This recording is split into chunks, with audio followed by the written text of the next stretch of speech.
GURPS is a very setting-dependent system. The setting and the game's premise define what options are available to characters from the myriad provided by the books.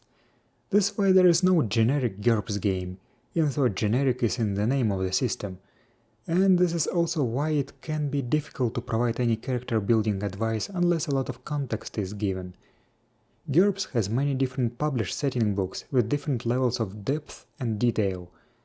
Some have multiple books written about them, and some are merely paragraph-long elevator pitches in the midst of text. However, GURPS is a generic and universal system and hence can be used to play in any setting, be it something you came up with or something published for another system. GURPS Adaptations has a lot of good info on how to adapt other settings. With this part out of the way, to make it GURPS related, I would like to rant, and I'm sure that I'll get called a low-life scum and a feces connoisseur for my tastes. I like the so-called kitchen sink settings, such as the Forgotten Realms and Golarion.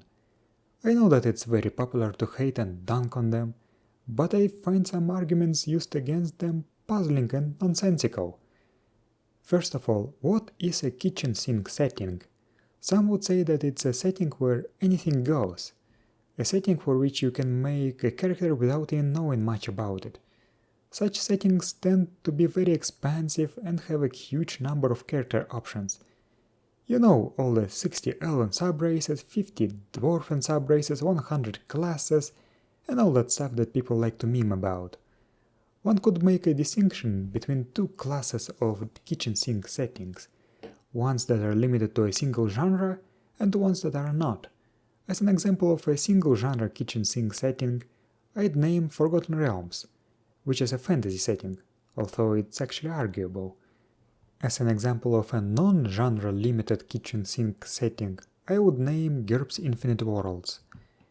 I'm going to be talking mostly about the single genre fantasy kitchen sink settings. Boy, that sounded like just a bunch of buzzwords, didn't it? I'll start with what I consider the stupidest complaint, but one that I remember seeing often in the past, the theme park argument.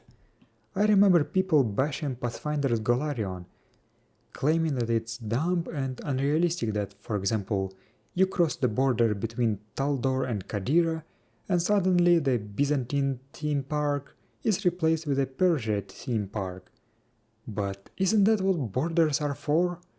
Different nations have different cultures and the difference between the neighbors can be drastic in the real world too. That's why they aren't a single nation after all.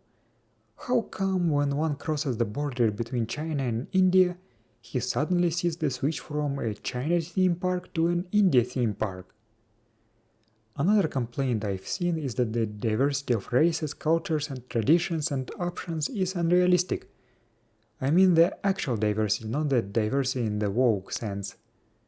Why do you need 5 different human cultures in the world? Why are there 3 elven subraces? Why do you need demons and devils? This makes no sense. To me, the opposite is unrealistic. When the world is a single homogeneous monoculture, it feels off. It's like saying, why do we need Spanish, Italian, British, French, Greek, Serbian cultures? That's stupid and unrealistic. Why can't we have a single European monoculture? I believe that these complaints may have just been worded badly, and the essence of the complaints is the lack of internal consistency of the setting. A setting that isn't internally consistent can be difficult to immerse yourself in. Another reason I believe people like to complain about this stuff is the inability to differentiate between the setting scope and game scope. This is kind of similar to why some people dislike GURPS. They believe that they have to use everything. Let me demonstrate this on an example. When people hear Forgotten Realms, most probably think about the Faerun subcontinent specifically. But the Forgotten Realms are much more than that. If we zoom out, we'll find other continents and regions, Karatur, Zakara, Matstika, and even some stuff that was only mentioned in the novels.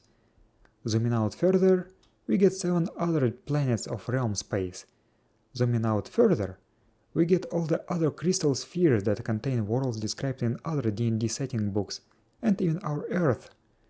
Zoom out further and you get the multitude of other planes of existence. If you zoom out even further, then you get the entire MTG multiverse that canonically has very tenuous connections to the D&D one. I still think that this was a very questionable decision.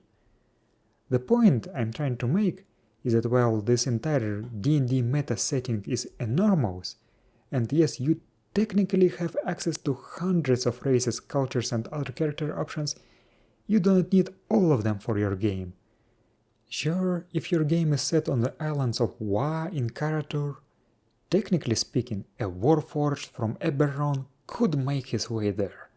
But why would any sane GM allow such an inappropriate character, unless there is a compelling in-universe reason for that?